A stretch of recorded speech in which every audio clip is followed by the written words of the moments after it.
It's the end of 2025, 9 years since the UK voted to leave the EU. The world watched as the June 2016 decision triggered political upheaval and debate. Now, with the benefit of hindsight, we can move past the slogans and examine the real impacts. This isn't a story of triumph or disaster, but a look at the data and realities facing the UK today. Early predictions were dramatic. Some warned of collapse, others promised a new era. The truth has been more nuanced: no economic freefall, no sudden boom, but a slow, challenging adjustment. The UK's path since Brexit has been shaped by incremental changes, not a single event.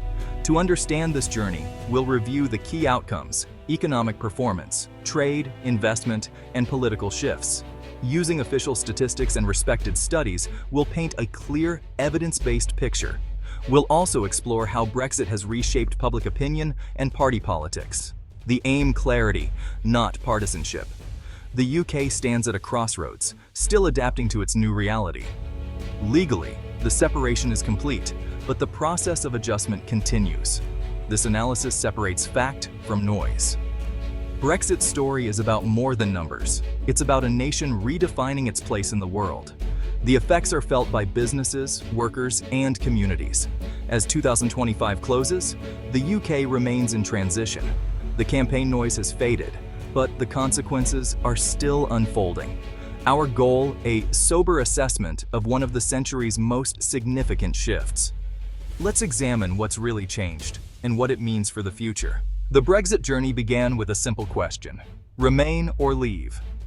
On June 23, 2016, 51.9% voted to leave, launching years of political turmoil. Prime Minister David Cameron resigned, replaced by Theresa May, who triggered Article 50 and began withdrawal talks. Negotiations with the EU were fraught, especially over the Irish border and citizens' rights. May's deal was repeatedly rejected, leading to a political stalemate. The deadlock broke with Boris Johnson's 2019 election victory and his promise to get Brexit done. The UK officially left the EU on January 31, 2020, entering a transition period. During this time, the UK remained in the single market and customs union while negotiating a new trade deal. Talks went down to the wire, but on Christmas Eve 2020, the UK and EU agreed on the Trade and Cooperation Agreement. The TCA eliminated tariffs, but introduced new non-tariff barriers: customs checks, paperwork, and regulatory hurdles. On January 1, 2021, the UK was fully outside the EU's economic structures. Businesses faced new rules and cost trading with their largest partner. The political chapter closed. The economic reality began. Since then, the UK has been adjusting to life outside the EU. The long road from referendum to implementation is complete. Now, the consequences are being measured in real time. The UK's new relationship with Europe is defined by complexity, not simplicity. The story of Brexit is now one of adaptation. The big question: how has Brexit affected UK economic growth?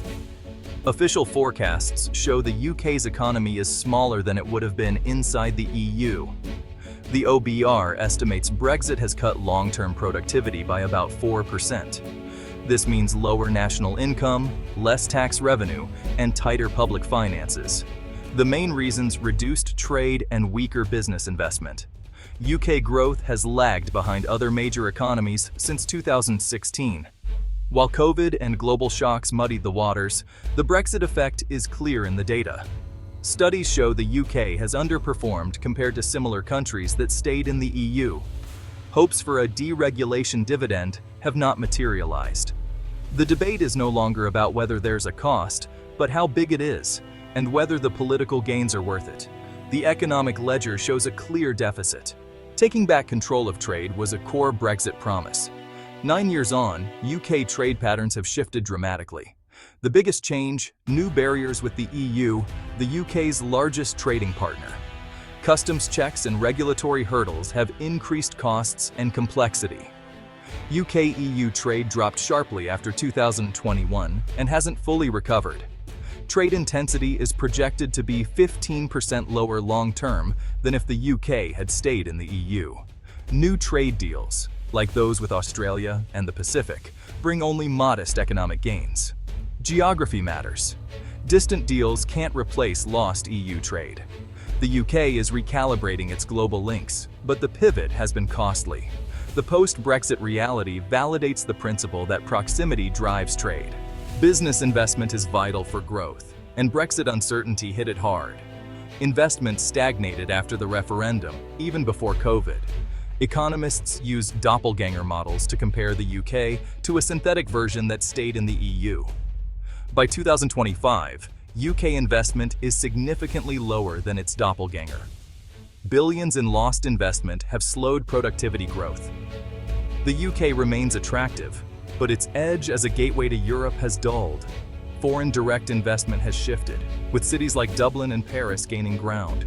Hopes for a post-Brexit investment boom have not been realized. The dominant factor, lost frictionless access to the EU market. Brexit ended free movement, introducing a points-based immigration system.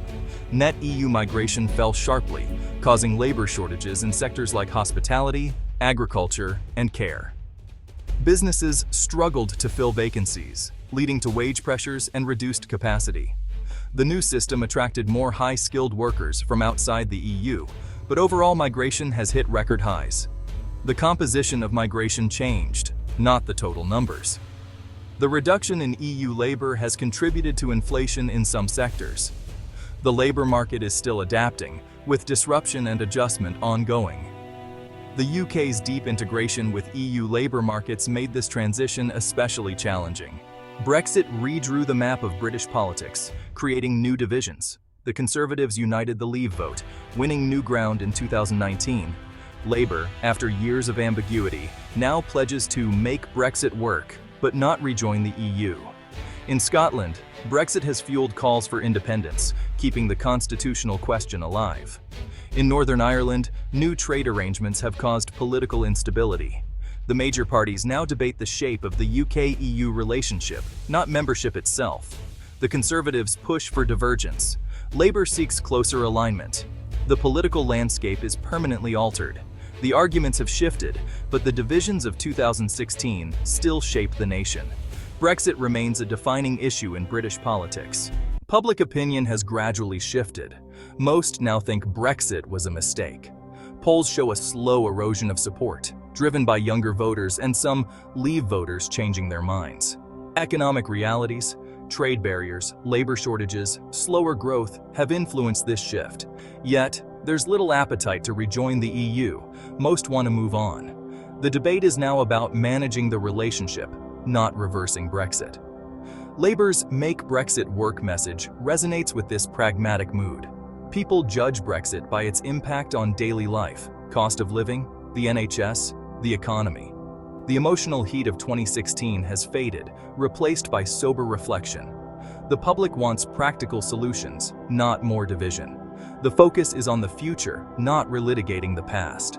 As 2025 ends, the UK is in a state of uneasy transition. The data is clear. The UK is poorer than it would have been inside the EU. New trade barriers have outweighed gains from new deals. Politically, Brexit has redrawn allegiances and strained the union. Public opinion has shifted, but there's little desire to reverse course. The UK is still adapting, trading some sovereignty for economic friction. The era of high drama is over. Now comes the hard work of building a new future. The journey outside the EU is far from over. It's only just begun.